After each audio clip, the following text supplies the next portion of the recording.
When my grandfather passed in 2011, we had to clean out the house he had lived in for 53 years. It was a Tuesday in November, cold, gray, the kind of day that feels appropriate for saying goodbye to a man like him. Pause twos.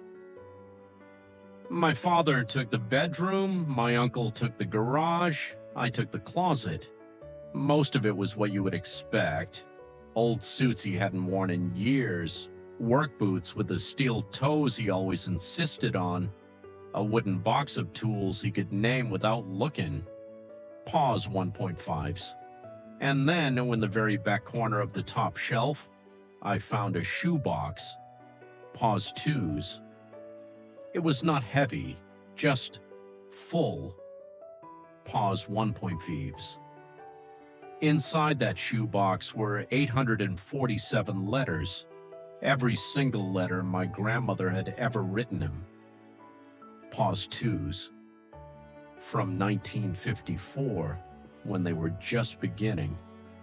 When he was stationed overseas and she was back home in a town that felt too small without him in it.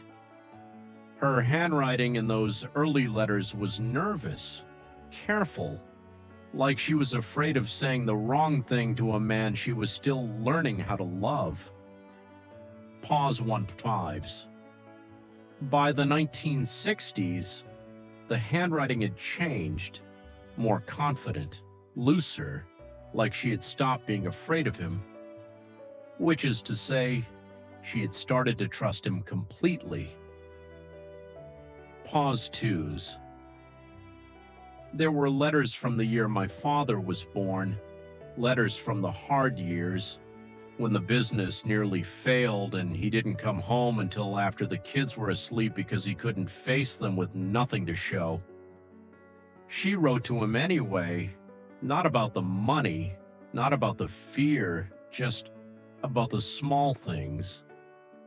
What the garden looked like that morning, something funny my father said at dinner, how she had saved a jar of his favorite jam for when things got better. Pause 2s, they always got better. Pause 1.5s. The last bundle of letters was from 2008. That was the year the doctors told us her mind was beginning to leave her.